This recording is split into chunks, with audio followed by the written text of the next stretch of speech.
Please welcome Kjeld Jensen.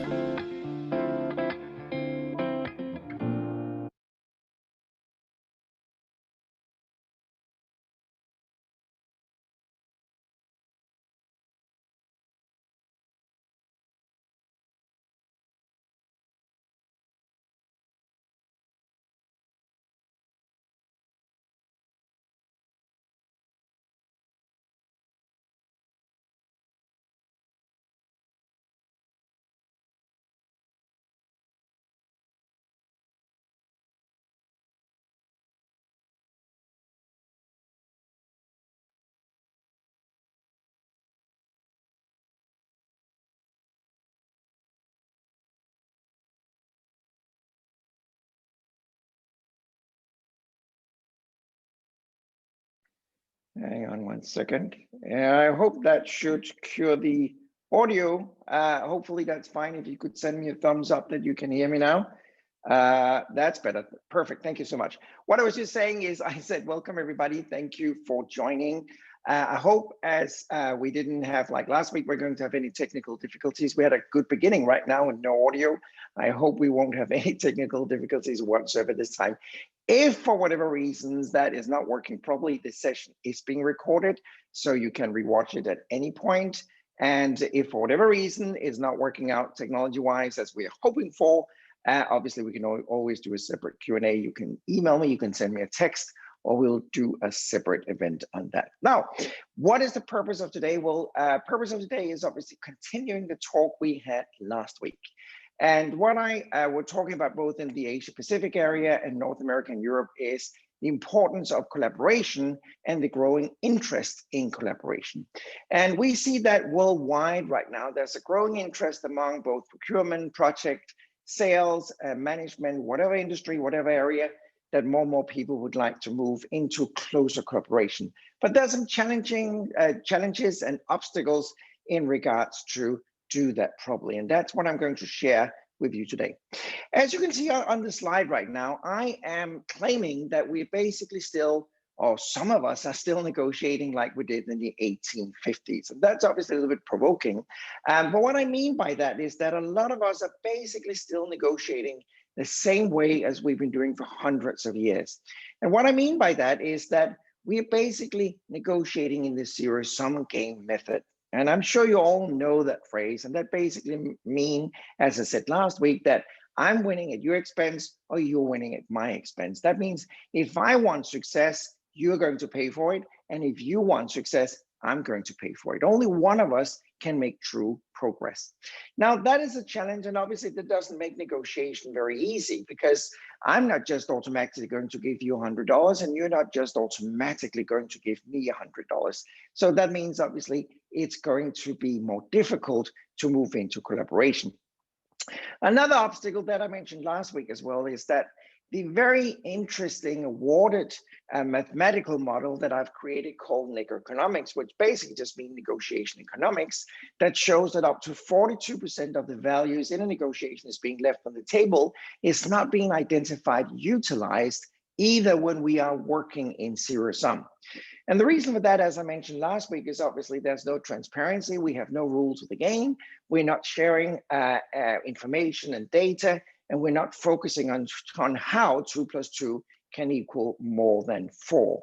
So as I mentioned last time, what we have studied from more than 30,000 negotiation is that, as you can see on the screen right now, that procurement in average is only gaining 19% of the values from a negotiation, and they don't know it's only 19% because they don't know the full size of that pie. We see sales in general are leaving that negotiation table with 39% of the values, and up to 42% of the values are neither identified or capitalized or utilized by either of the party in that negotiation. I'm just very quickly summarizing the key points of last week's session. And one of the key points was obviously the World Commerce and Contracting Study, Most Negotiated Terms, where they identified that up to 65% of the 7,000 people participating in that study clearly said they wanted more open communication, more transparency, and more data sharing. And at the same time, we also learned from that study that they wanted more risk sharing and more collaboration in general.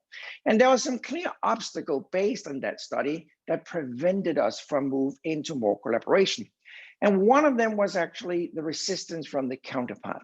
And I have experienced that for years and years and years working within my field. And very often when we meet that resistance from more collaboration, transparency, and openness from the counterpart, it's really not because they don't want to. Very often it's really because they don't know how to. So one of the things I'm going to share with you today is 3 negotiation methods that are absolutely wrong. So please don't copy those.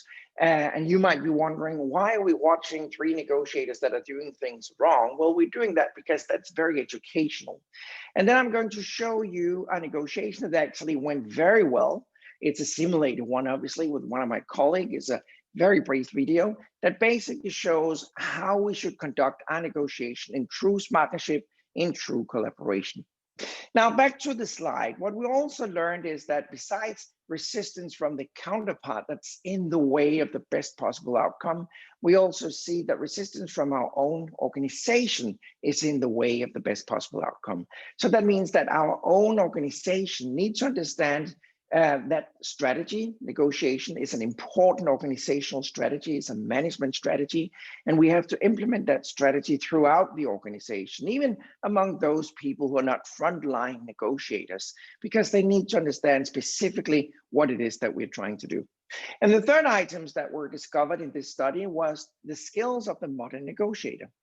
And again, some negotiators, thank God it's not all, but some negotiators are what I call unconsciously incompetent, which basically means they don't know they can't do it.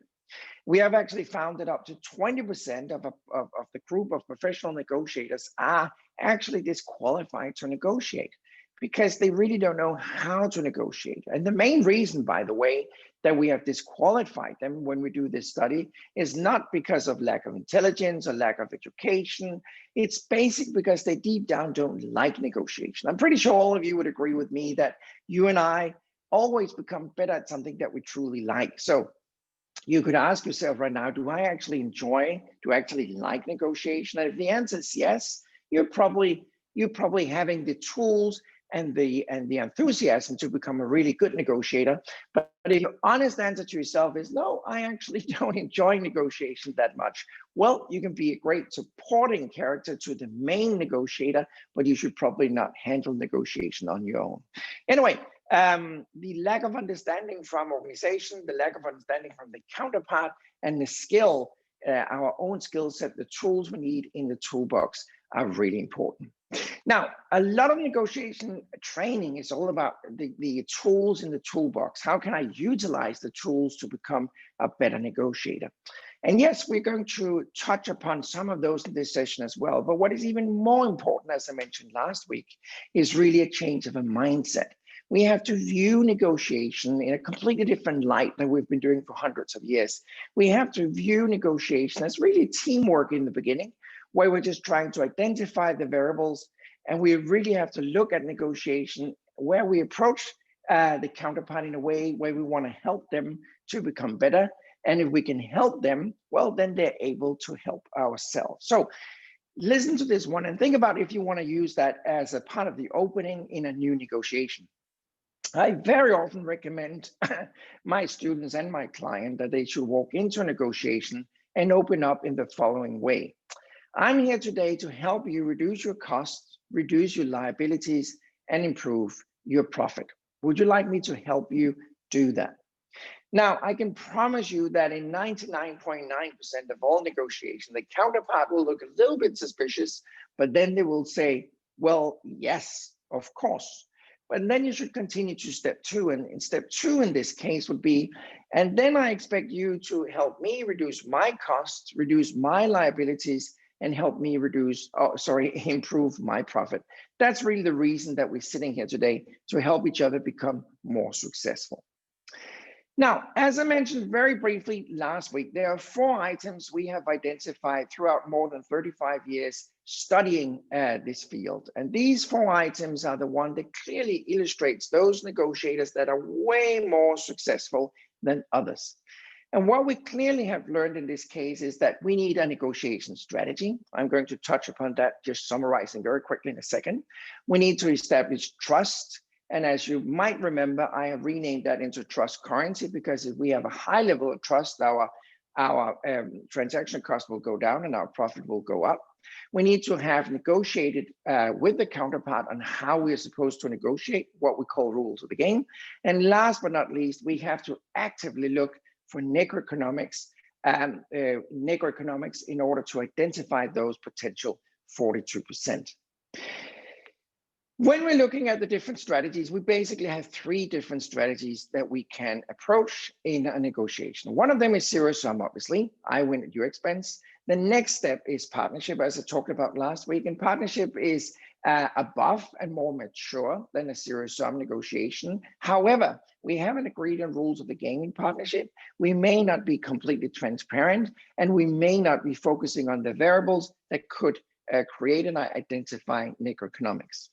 So the final step is smartnership. And in a smartnership negotiation, we have actually agreed the rules of the game before starting. So we've been negotiating on how to negotiate with the counterpart. We have clearly identified in a kind of a teamwork group exercise with the counterpart what variables that potentially could generate necroeconomics. We have agreed trust level, transparency, how we should share that potential necroeconomics. Think back to the case I shared with you last week with the lid manufacturer and how they did that. So in a true smartnership, what we can often see is that the trench with the soldiers that in a zero sum is just facing each other and the rifles are pointing towards each other. In a smartnership negotiation, we see that the trenches are round and the soldiers are really aiming their rifle outwards because they're trying to create values from the outside instead of just winning at the expense of the counterpart. Let me just dive in and share a story with you guys on 3 negotiators that are doing a negotiation absolutely wrong. And this negotiation takes place. It's between our organization and a client, Volvo. And, we have to sell stuff. We have to sell services, advisory, training, keynote speaking, whatever we're selling. So we are sending out direct mail that goes out to a number of clients in Europe and North America. And what we're offering, as you can see in this brochure, is an open 2 days training course on negotiation aimed at procurement. And the price for that one is €1,000. After a few days, after we sent out that direct mail, there was a woman from Volvo that called one of my consultants. And she opened up this phone call by saying, "Thank you so much. We have received the information about your open training course in London. And I'm calling here from Volvo because we have identified more than 2,000 employees at our headquarters in Gothenburg that needs negotiation training. They have never received any formal training, and they're involved in procurement and services and sales and projects. And we've been looking for months in the market to find a really proper supplier that we can work with. But we had a really hard time finding anybody that we felt qualified to our level. But then we received your information and we looked into your background and your references and your Hall of Fame, and what you were doing looked really interesting. So I just want to ask you if you would like to come and help us train those 2,000 employees here at headquarters in Gothenburg." Now, I just stopped my story for a second because what we actually have right here is what I typically call a negotiation that started before we actually identified it really began. Because what happened here, the woman from Volvo called my consultant to buy, right? He didn't call her to sell. So that's the first step. Already here, we have a little bit of an unbalance in the consultants, in the sales rep favor. On top of that, she's basically giving him some kind of monopoly because he's telling him that, hey, we like your reference frame, we like your history, we like your Hall of Fame, we basically really enjoy your material. And she also said, we've been looking into the market and had a really hard time finding any suppliers who would qualify in order to work with us. So she's basically handing him some kind of monopoly. Back to the story, this woman is then asking my consultant, would you like to come and help us on this project? And he obviously says, oh yes, I think that is absolutely a possibility, because he feels in a very comfortable situation. Then she continues by saying, but you know what, you have to send us a proposal before we can continue. So that would be great if we could have a proposal within the next couple of days. And he said, I would be happy to do that. But in order to prepare a proposal, I just have 2 questions I need you to answer. And she says, I will be happy to help you in any possible way. Then he continues by saying, well, we normally recommend a maximum of 12 people on one of our training courses. So I'm just wondering, can I just take 2,000 employees, divide them by 12, and then we know exactly how many groups we're going to train at Volvo. Then the woman from Volvo says, no, you know what? We only want 1 training session. And then my consultant says, 1? Are we going to rent a sports arena and then do a huge training session of 2,000 people in one go? And Volvo then says, no, of course not. But we want to buy 1 training session from you, and 1 training session from one of your competitors. And the one that gives the best return on investment, we're going to continue with that one. And then my consultant says, oh, that's great. We've tried that before. No worries. Last question, we very often use video recording in our sessions. So that means we can give a feedback to our students in that training course. So should we use generic training simulations, or should we create some special simulation that is aimed for the car industry? And then Volvo says, I actually don't know. You just recommend whatever you feel would be the best for us. So they conclude this conversation, and our consultant, as you can see on the screen right now, sends off a proposal. You don't have to read the whole text. I just need you guys to remember the actual amount, which is 11,000 euros. Now, my consultant is obviously very excited. How's that going to be received from Volvo? They're going to be happy? They're going to find it too expensive? Or what will the reaction be? So about a week later, he calls Volvo and he says, hi there, this is a supplier. I've sent you a proposal. I was just curious, what do you feel about this proposal? And then Volvo replies by saying, well, thank you so much for the proposal. It's definitely in our interest, but we don't want to get into any kind of relationship with a new supplier before we actually met them, put a face on them. So are you able to fly to Gothenburg and meet us Wednesday at noon next week? Now, my consultant opened his calendar, looked at it and said, well, on Wednesday at 12, I actually have a meeting with another client, but I can have one of my colleagues covering me on that meeting. And then I do have an internal meeting later that day, but I don't have to participate in that. So just depending that I can find a flight going to Gothenburg, I will see you Wednesday at noon next week.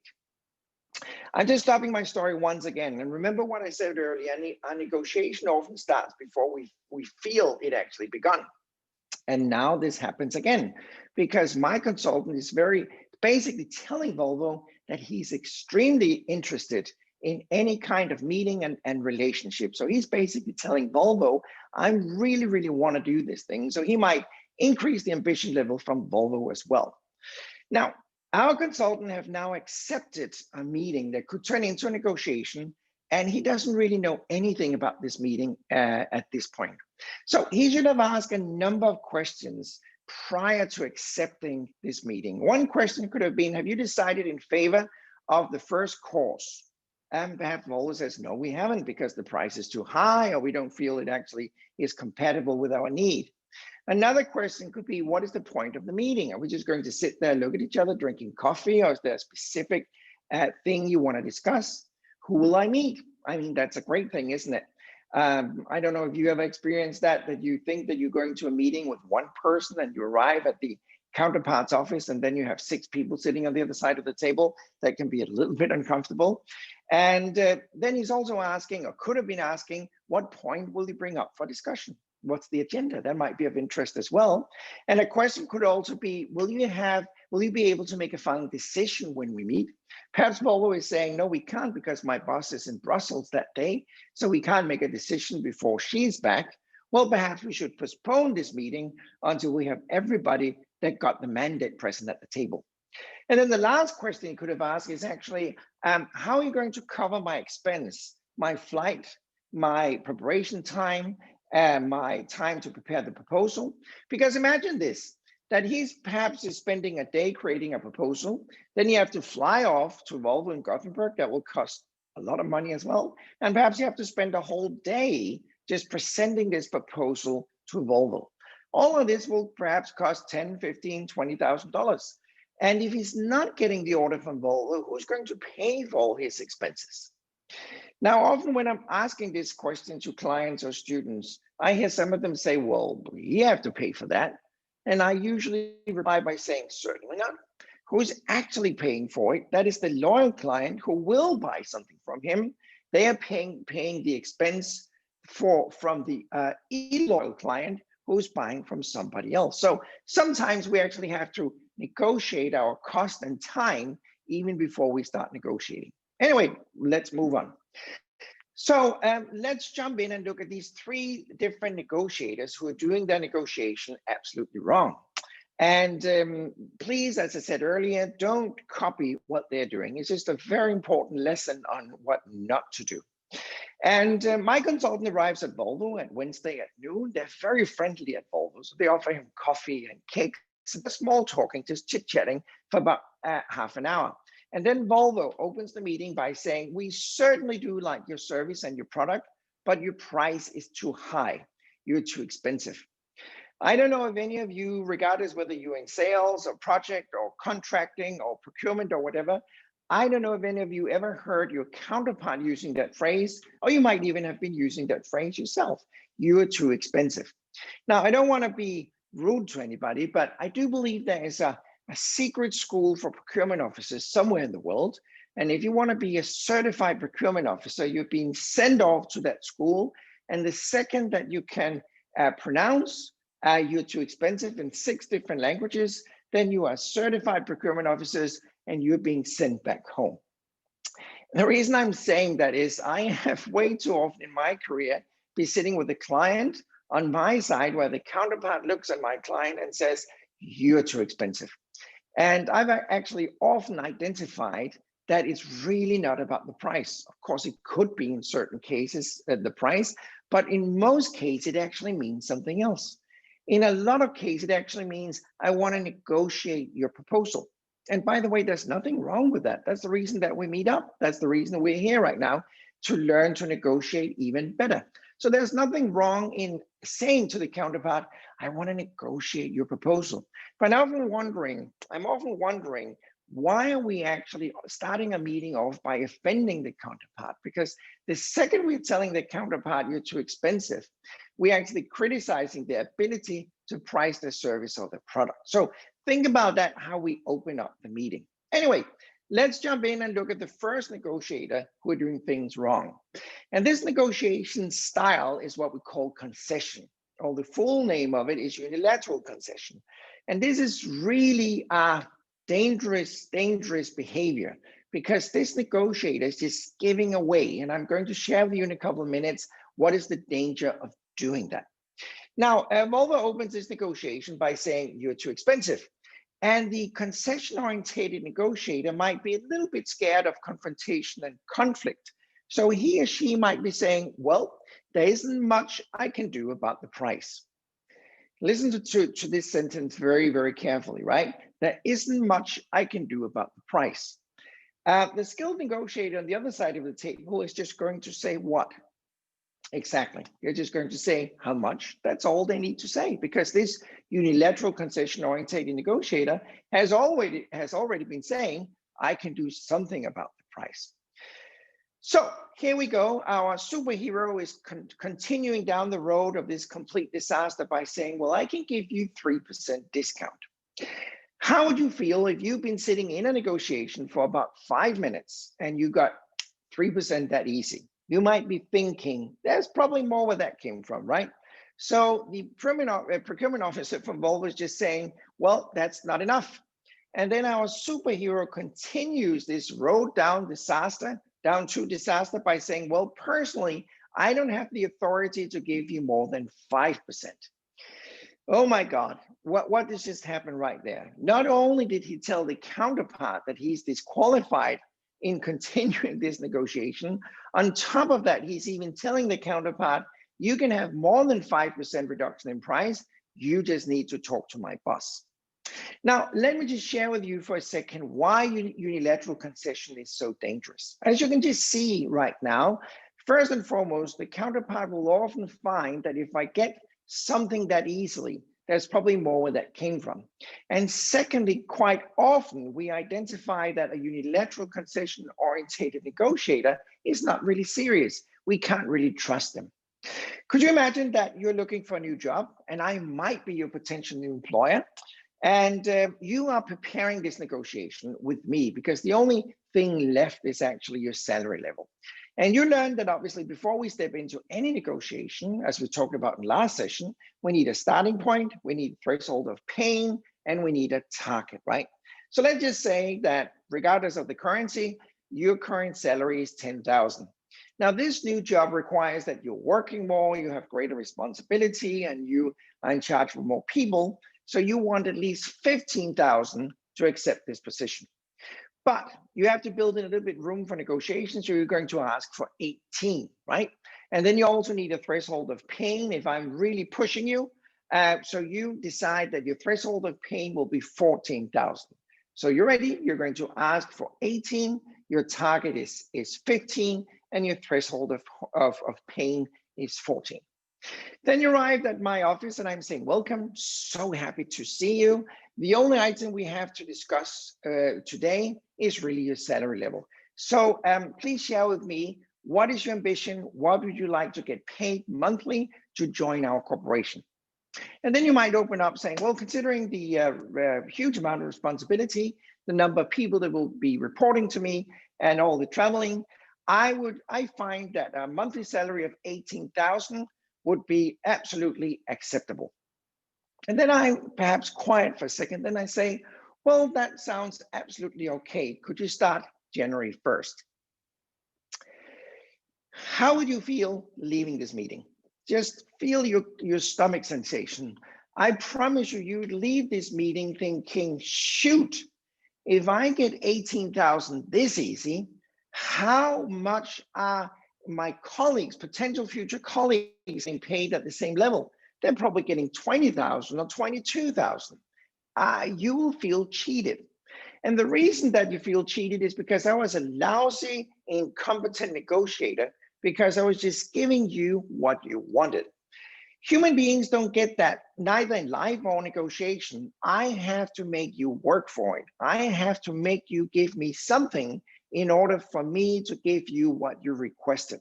And please remember, guys, this is all psychology. This is not $1 against $1. This is all psychology. So please avoid unilateral concession in life in general. Just to wrap up concession here, what happens in this case is that Volvo says, well, let's park the 5%. That's not good enough. I want more than that, but let's get back to that in a second. But we want a line of credit of 60 days instead of what you offered. We want more people on one training course. We also want, and then they continue that way.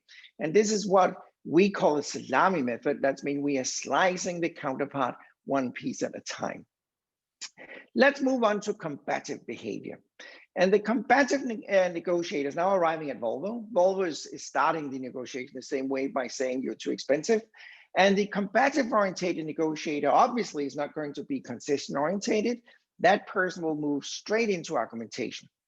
So the combative orientated negotiator will reply to Volvo's you're too expensive by saying, if you send 12 people to an open program in London, it will be at least 20,000 euros, and we only asked for 11, so we're not too expensive.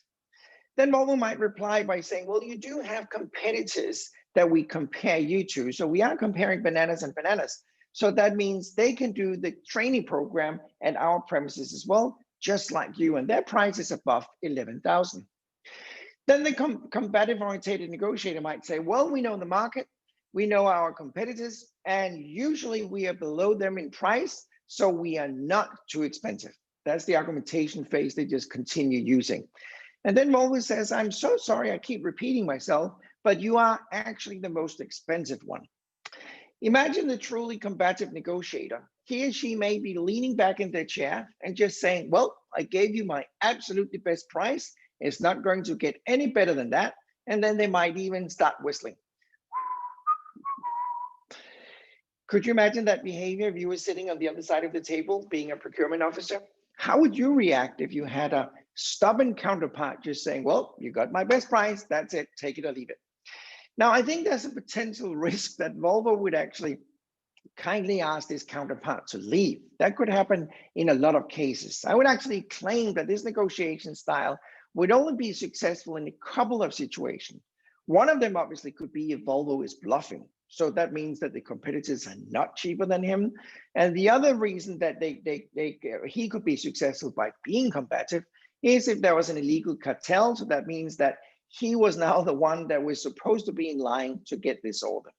But he's lucky, because what happens here is that Volvo opens what we call the bargaining phase. And if you remember the 10 phases in a negotiation we talked about last week, we're now moving into phase number 6, the bargaining phase. So what happens here is Volvo says, well, as a minimum, you have to come down by 2,500. And listen to this number, because now it's getting interesting. We can all agree that 11,000, which was the original proposal, minus 2,500, obviously is 8,500, right? Now, listen to what happens right now when Volvo comes up with this counteroffer. The reply from the combative oriented negotiator is that he says, that's impossible. 10,000 is my absolutely minimum. Hang on a second. 2 minutes ago, the same guy said, I can't reduce my price. I'm firm on that. And then he's met by a counter demand, and suddenly he is reducing his price. Now, something interesting often happens in negotiation, ladies and gentlemen, and that is if one side identify that the counterpart is lying, they often mirror that behavior and start lying as well. And that is exactly what happens in this situation, because the second they identify that the supplier is lying, Volvo actually start lying as well. Because now they're saying, that's not good enough. My top limit is 9,000. Just remember what happened 1 minute ago. They said you have to reduce the price by at least 2,500. Now, do you know what's interesting? I meet people who actually claims what we got here is 2 people sitting and negotiating. I usually say, no, it's not. It's 2 people sitting and lying towards each other, because it's really not negotiating. They're just arguing and throwing out statements and argumentation that are not true. This is really not negotiation. This is just 2 people sitting there, basically just throwing threats and arguments in the face of each other. Now, what often happens is that combat leads into compromise, which, by the way, is not a very good negotiation method either. So what is happening here is that the supplier is saying, well, I'm not authorized to go below 9.5. And then Volvo says, well, that's fine, but then I want something else instead. And just remember, as I said, compromise is not a good solution. If you download the free book that I mentioned last week, I'm going to repeat it this week as well, How to Negotiate Through the COVID-19 Crisis, you also find a description of these different negotiation styles. So please go ahead and download that book if you haven't done it yet. So what we are going to look at now is the third negotiator. And please remember what I said earlier, that all of these 3 negotiators are doing this negotiation wrong. But the difference with the third negotiator right now is that this person is not going to be concession oriented.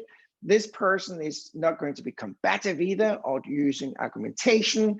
This person is going to ask questions. So the third one is doing things more correctly, but the timing is off. So what is happening? He's again being met by Volvo saying you're too expensive, but this person is just asking a question instead. And this person is then saying, apart from the price, do we then agree on everything else? So he's trying to use what we call the listening, summarize, lock method. So we're trying to actually have every item, all variables put into a package. And that is actually a good approach into negotiation. Then Volvo says, no, we are not in any agreement at this point because you're not competitive. If you can't reduce your price, everything else have no interest to us. You have to show, that's the first step, that you can reduce your price. And then the supplier replies by saying, well, I can't give you a new price before we have agreed on all the details concerning whatever you're buying from us. And then Volvo replies by, well, obviously you don't really understand what I'm telling you. Your price is too high. And if you can't reduce your price, you can go out to our reception and ask our receptionist to call a cab, because then you and I are not going to reach an agreement. And then Volvo says, but you know what? I feel like a break. I feel like getting a mineral water. So you can stay in this room by yourself for 5 minutes. And when I'm back in 5 minutes, I expect to get a new lower price from you. And if there's no new lower price when I'm back, well, then you and I are not going to reach any agreement. And I will wish you all the best of luck in your future. That was the sound of the door closing because the procurement officers from Volvo just left. Imagine you're sitting in this conference room all by yourself right now, and the clock is ticking on the wall. You have now 5 minutes left to figure out what you're going to do. Now, obviously, you could pack your bags and leave. You could go up to the flip chart and reduce the price, or you could do something completely different. What this negotiator is doing, and once again, I remind you that he is not doing this negotiation correctly, is that he goes to the flip chart, and then he reduced the price. He goes down from 11,000 to 9,000. But he learned that concession is bad, so he's putting up some counter demand. So 5 minutes later, the procurement officer from Volvo comes back, look at the flip chart and said, well, I can see you reduced the price. It's not good enough, but at least that's a beginning. But what is that rubbish that you wrote below your reduced price? Terms of payment, 50%. Absolutely not. We're not going to finance your business. 3 courses, not at all. You can get 1 right now. And if you're doing that really well, perhaps you can get an additional 2 or 3 or 5 courses. And Volvo to photocopy all the materials, the content we need. We're not a printing house. You have to do that on your own. Anyway, forget about those 3 items. Back to the price that is too high. And then they start renegotiating again. As I just said, and I'm repeating that once more, please remember, ladies and gentlemen, neither of these 3 negotiators are conducting negotiations the right way. All of them are in zero sum. None of them are focusing on creating rules of the game, creating transparency, creating openness, utilizing variables, or actually identify the cost and the values, the asymmetric values between the parties. So what are the requirements for collaboration? Well, as I've been listing on the slide here, one of the requirements is a well-functioning personal chemistry based on trust and openness. And I know that sounds really easy when you look at a slide, and obviously it's not that easy in real life because you're not going to step into a negotiation, reaching out, shaking the counterpart's hand if we don't have a pandemic, and then say, I would like honesty, transparency, trust, and great openness. And then the counterpart's saying, absolutely, and then that's working. It's obviously not working that easy, right? Trust is coming from actions and behavior, not words itself. Another requirement for collaboration is obviously that both parties must believe that cooperation gives us a better result. You know, you can drag the horse to the water, but you can't force it to drink, right? And that goes in negotiation as well. You can't force a counterpart who doesn't believe in collaboration into collaboration. So that is simply impossible. But rules of the game can help us actually achieve that target. And then it requires rational and skillful negotiators. To be a good negotiator actually requires training. We're not born negotiators, so we have to learn. And well-functioning communication goes without saying. And last but not least, we need to be generous and accept that the counterpart are successful. We need to accept that the counterpart are financially successful, and that is sometimes tricky. I have a client in Europe who manufacture plastic wrapping for the food industry, and their main clients are retail chains, supermarkets mainly. And they're doing really well. They don't have monopoly, far from it. They have lots of competitors in Asia and Europe and North America. And obviously, they're just very good at what they're doing because they're financially very successful. And what is really interesting is every time they have an annual negotiation with their customer, a big retail chain somewhere in the world, the procurement officer from that retail chain is often sitting with the annual report. And often he opens the meeting by saying, well, I can see that yet again, you had a great year last year. You made a tremendous amount of profit. Congratulations. So I want an additional 5% discount. And every time I'm participating with my client in these negotiations, I always get completely shocked because why is it that he's actually hurting his supplier and asking for additional discount just because they are turning out a profit? And as I said, they don't have monopoly. They have lots of competitors. They're obviously just very good at doing what they're doing. Now, what I'm going to share with you guys right now is a negotiation, obviously simulated negotiation, because it's one of my colleagues, Marty and myself, who's conducting this negotiation. And let me just talk you through very quickly what this very simple negotiation is all about. This negotiation is between the architect house. They are the buyer, and that is Marty, my colleague, who is in that position. And I'm representing a company called DK Logistics. And they are obviously a company that is going to be potentially a supplier to the architect house, logistics company. And this negotiation is basically about the architect house trying to procure a service from the supplier. And what you can see in this case here is that we have some variables. In this case, the architect house wants to have a lot of furniture transported from a factory in Vietnam to be delivered throughout the US. What we also know is that it's a long time relationship they have. They've been working together for years. And in this case, DK Logistics, my company, has been offering to do this service, this transportation for $520,000 US for delivery on August 4th. What we also know already is that payment terms in the bid is set to be 100% on the placement of order. And the variables that we're going to discuss that the architect house is going to introduce is the price, it is the time of delivery, and it is the payment terms. What I would like you to watch in this brief video is basically the two parties from the beginning to the end, how they actually conduct this negotiation in 100% partnership. So think about it, take a few notes, because when we're done, I'm just going to review this negotiation and talk you through what was the positive things they did, what was it they did correctly. So please place close attention to this negotiation. Hi, Kjeld. How are you? Thank you very much for coming down and meeting with us. I guess we should do a virtual shake these days, right? Yeah. Good to see you again. Very good to see you, Marty. Thank you for taking the time. I appreciate it. We go back. We have a history, and it's lovely for me to be here once again. How are things at your place? Things are going well. They're a little bit tight these days, you know. I mean, lots of things going on, and but you know, we're doing all right. We're really looking forward to this order and the shipment. And how are you and your family? They're all good? Doing well. So thanks. How about yours? Same. Difficult times, but family good. I brought you a little gift, by the way. Oh, you did? Very important. Yeah, during these special times, I brought you this bottle of hand sanitizer.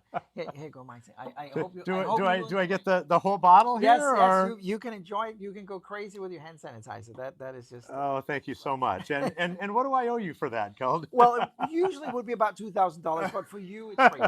Oh, I get a special deal because of our relationship. Very special deal.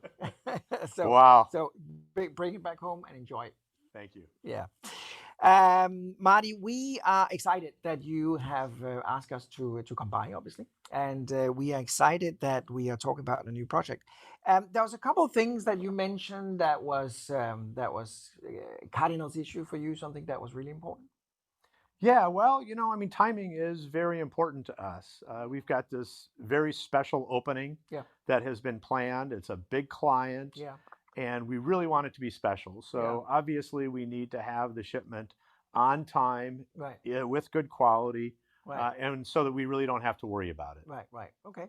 Well, my intention, as usual, is that I will try and help you in any possible way I can. And I really see my purpose here today, Marty, to try and help you reduce your cost if I can, reduce your liability, and help you improve your bottom line. So I will be as open, as transparent as possible, and help you as much as I can. Well, and Cal, we really appreciate that because this has been a long-standing partnership.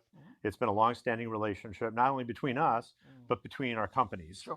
And it's really important in that type of relationship for us to be transparent and to share with each other what's important to us and our interests and our needs, because that's the basis for a trusting, credible relationship, not only personally, but obviously also from a corporate and a business perspective. Sure, I completely share that opinion as well.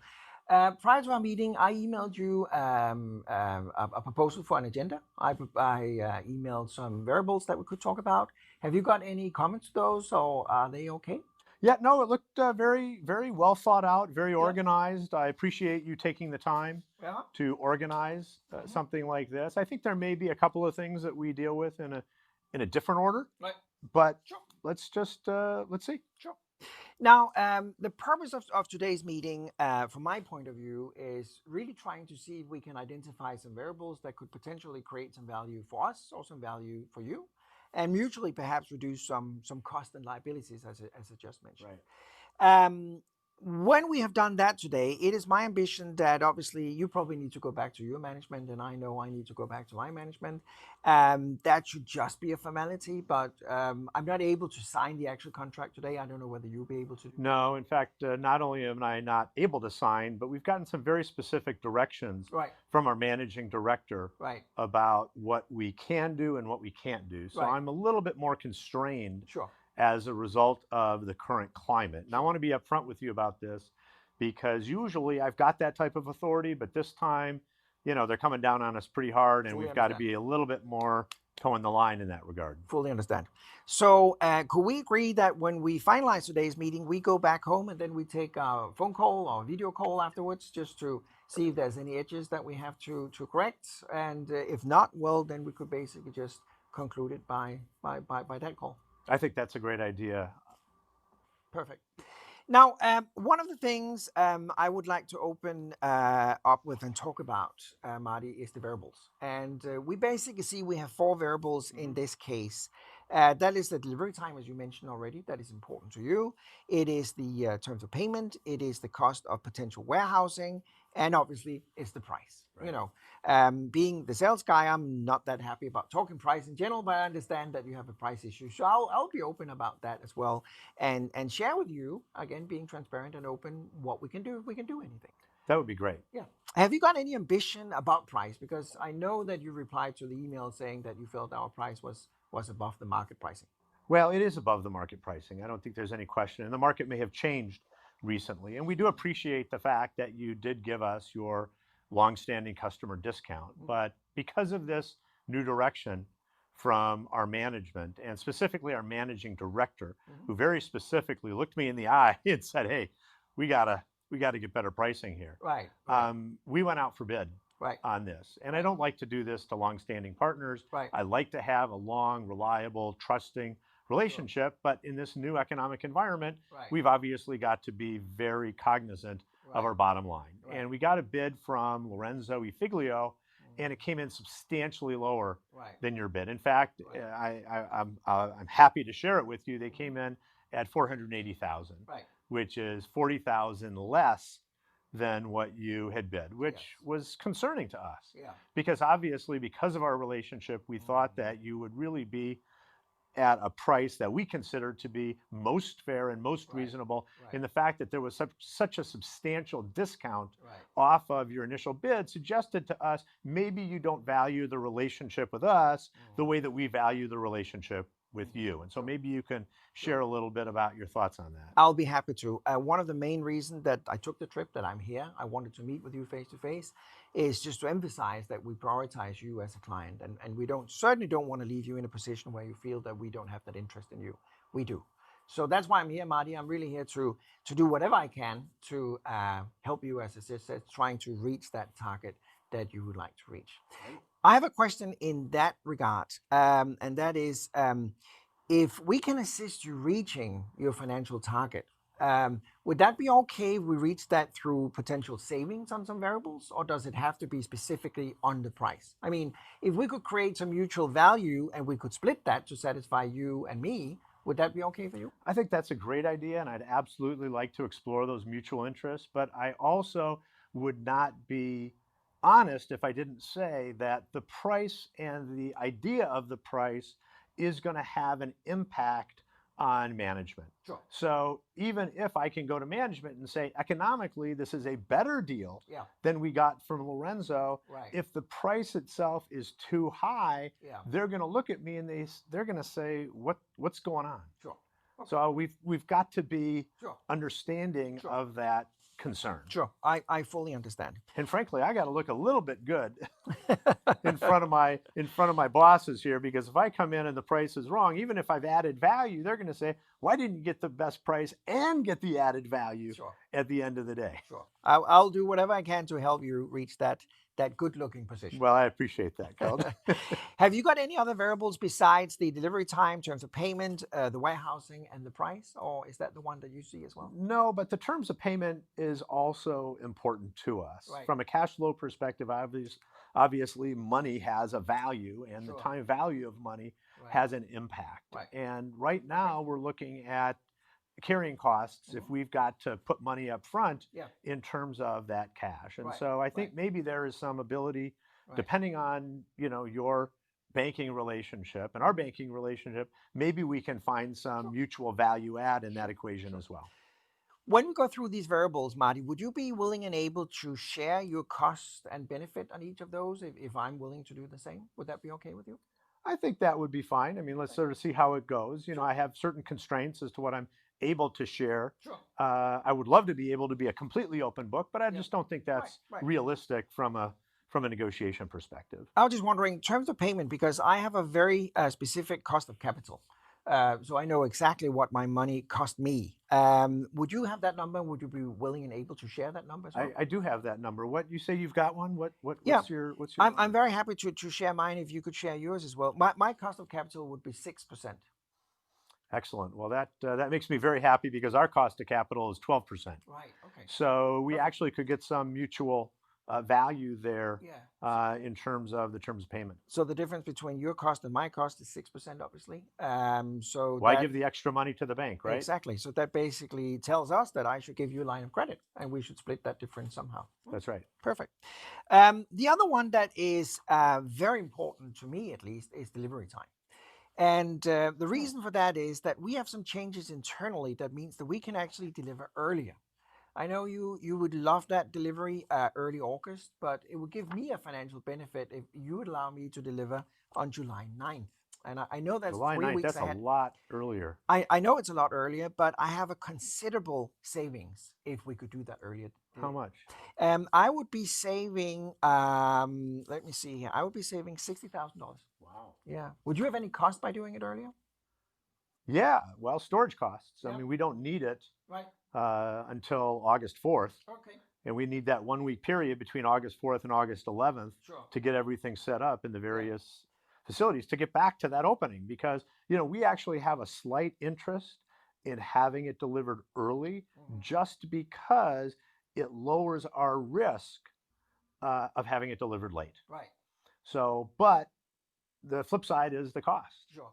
Sure. And we would incur a cost, and I'll be, open with you about it. Right. We've looked into this because we thought that there was a possibility Right. that you could deliver early, and our cost is, and I'm willing to share ours if you're willing to share yours, right? Absolutely. Yeah. Our cost is $5,000 a week, Okay. Well, that is which considerable. obviously we would not want to Sure. or need to incur absent. So just trying to do the math, that would be 3 weeks multiplied by 5,000. So that would be a cost of 15,000 if we deliver July 9th. Would I be right about that? That would be correct. Okay. I could actually offer warehousing as well, but it wouldn't make sense because my cost of warehousing is actually 6,500 per week. So we should definitely go with your warehouse. Right. If that's your only cost of having me deliver earlier, I would save 60,000. We would create a cost by delivering earlier of 15, so Right. that would leave us with 45,000 as a mutual value. Right, assuming you paid the cost Sure. of delivering early. Sure, Yeah, sure. absolutely. Right. Good. Well, that's basically the variables we have. There's only one left, and that's the one I'm most uncomfortable talking about. That's the pricing. Well, and I would suggest that we not just deal with the pricing issue, but let's deal with the pricing issue within the context of those other issues. Sure. Because if we just talk about price, then it ends up being, potentially adversarial. And while there is a certainly a competitive Right. concept and Right. idea here, Yeah. I think, in light of the fact that we both really want to work together over the long term, it makes sense for us to maybe package these issues in a way that's good for you and good for us. Sure. If I would just summarize for a quick second, you started off by saying that you received a proposal from our competitor, and that price was, if I remember that correctly, 480, right? That's correct. And I would be happy to put that in writing to you Sure. if you want. I cannot share their actual bid No. because of our relationship with them. I don't think that would be fair. Yeah. But if you need me to send you an email and say we have an alternative bid Sure. so that you can go to your boss Yeah. Yeah. and justify Right. what you were able to provide to us, I would be happy to do that. I appreciate that. So the difference between our proposal and the alternative price we've received is obviously 40,000. Right. Right. And so far we have created 45,000 in real value by changing delivery time. That was the 60,000 minus the 3 weeks of 5. Right. That's 15. We have the 6% value on interest rate based on the contract value. So we could say that would be 6% out of 500,000 for a certain period of time. That would be a value as well. And the warehouse cost obviously is already covered by the reduction I did between Right. the savings and the cost. So we have created more money than the price difference between my proposal and the alternative. Yeah. Right. So the question is really just, how we're going to split that. And how far you're going to come down on price Sure. in order to Sure. make this deal palatable, Yeah. not only for me, but obviously for Architect House overall. As mentioned, Marty, you have to go back and I have to go back, but I'm just thinking out of the box right now. If we compensated you the difference between the alternative proposal and our proposal, so you would get those 40, that would make. So this one, let me make sure I understand that. So you would give us down to the 480 price. Yes. Yes. Okay. Because then we are completely comparable, and I completely trust that the price you gave me is correct from. Hi, Kjeld. How are you? Thank you. Okay, I'm sorry. I'm just going to end it right here because they're just wrapping up this negotiation. And I just want to take you through very quickly what is the upside, what is the benefit of this partnership negotiation. As you probably identified, they obviously had rules of the game as we saw. They discussed and agreed on how to share information, how to be open, and even to a certain degree, how to split. They were very open about the variables. They discussed the variables out in the open. They built relationship and created trust. A hand sanitizer is a good way of doing that these days. We also saw there were a lot of nonverbal cues, eye contact and other stuff, lots and lots of questions. And the important part about questions is that there was answers as well. So that means there was actually open and honest reply to a question. They were sharing notes. They had agenda on the screen. They used visual aids, which obviously is very clear, very clearly shows us. So that's something that more successful negotiators are doing. They were using an agenda. That means that there was a lot of structure. They were following that agenda. They were honest. They were summarizing as well. All the negotiation values that could create Negoeconomics were identified and utilized. And there was a very open dialogue and they were sharing information. So as I said earlier, it was definitely structured and well thought out. So what you just saw here, and obviously you're very welcome to go back and rewatch this short video. I will upload a version as well that is just smooth, so it's easy for you to go through it. And it's actually a great study on how we can conduct partnership instead of zero sum. I'm sorry, we are going past time just a little bit. I'm almost done. What I just want to share with you now is just spending a minute talking about the difference between online negotiation, where lots of us spend most of the time right now, instead of actually sitting face to face. One of the things I want you to be aware of is focus on collaboration even more the second we are negotiating online, because When we are divided by a camera, by a screen, by a computer, we don't have that personal chemistry the same way. We can't meet in the room, we can't shake hands, we can't have lunch, we can't drink coffee. So we have to focus even more on a structured approach into negotiation based on collaboration. And that also means that you shouldn't let the current situation become the new norm. Unfortunately, I meet organizations today that are saying, hey, it's great. We just figured out that we can actually conduct negotiations globally, and we can save money by not sending our employees out. We save tickets, we save transportation, we save time, we save accommodation, and we save food and beverage, and we save a lot of cost by just handling it online. And I say that is true, but it's not the way to go forward. Now, obviously, online negotiation is here to stay. That's not going away, but we've been doing that way before the pandemic as well. We need to be aware of the benefit of the physical meeting. So in connection with that, I would like you to consider the importance of the deal. And what I'm saying right here is that you have to evaluate how important the deal might be. So think back to the strategy assessment matrix model I introduced you to last week. So this is all down to, if this negotiation is really important, perhaps you should postpone it if you're unable to meet face to face. And then I would say, and I might sound a little bit naive, but you should try and trust your counterpart even more in these times where we have to negotiate online, and obviously choose your technology very carefully. I had a funny incident a couple of weeks ago. I was sitting with a client that had to negotiate with a counterpart, and we started to negotiate, but even before we start negotiating, we stranded on one single thing, because my client were not allowed to use anything but Zoom to negotiate. The counterparts organization were prevented from negotiate in anything but Microsoft Teams. So we spend an enormous amount of time just negotiating what should be the platform for our negotiation. It was actually kind of ridiculous, but important and funny as well. I just want to summarize very quickly, and please remember to choose partnership or smartnership instead of combat. Choose compromise if you are forced into a zero-sum game where you realize and identify combative behavior. And remember, preparation is key. As we talked last time, we have 10 phases, 10-step in preparation that we need to cover. So analyze the counterpart's position. Train to view the complete negotiation total cost of ownership instead of diving into details, and analyze the area where you believe that you are able to create Negoeconomics. And test limits without getting into combat. So be brave, ask questions, and prepare and table office, regardless what side of the table you might be on. Please remember, if communication doesn't work, negotiation is not going to work either. This is a requirement, not a requirement, but a recommendation I would like to give you. And that is, please remember, in a negotiation, there's no absolutely final. So when we are done here today and you have been watching the first session and the second session, I would love you to sit down just for a few minutes and write down what you feel is your positive, strong traits, where you feel that you are a qualified negotiator. Having done that, at the same time, write down where you feel that you can improve negotiation. And then pick up some of the items of all the tools we've been talking about and try and implement just a couple of them at a time. Don't start with asking questions and list variables and try to be transparent and go for Negoeconomics, all of that at the same time. That might be too much. And please remember, always something in return. If you should pick up and walk away with one thing from our session, that could very well be the one that unilateral concession is not allowed.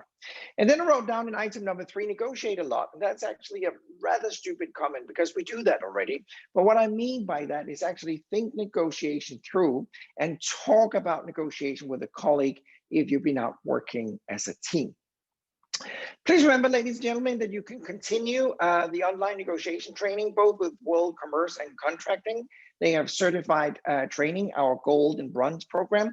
If you go to kjelljensen.com, you can visit our online program as well. We have a similar gold and bronze program in our world. And besides doing the online training, I would certainly recommend, if you haven't done it already, that you can free of charge, with no obligation whatsoever, download my ebook at kjelljensenshop.com. Just use the voucher Smartnership 2020. That is giving you a lot of additional details. And as I've been saying already, please remember, great negotiators don't set out to be great. he actually set out to make a difference to the counterpart. So that is all about changing the mindset on how we should negotiate. As I mentioned in last week's session, I would kindly ask for your vote. I've been nominated for the Global Gurus 30 in the category negotiation for the first time.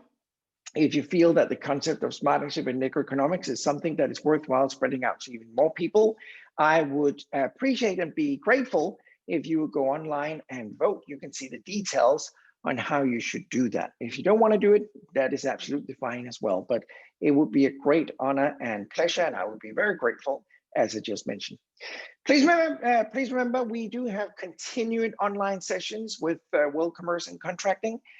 You are very welcome to reach out to me if you have any questions by email or by text or however you want to feel. Please connect with me if you feel like it on LinkedIn, and you can ask whatever questions you might have there. Unfortunately, we are have past time, so we won't have any available time right now, since I do know that a lot of you are busy. So I would like to thank you so much for this session. I would like to thank you for participating. I hope it was useful. Please do not hesitate to send me a question if you do have any. I will reply immediately.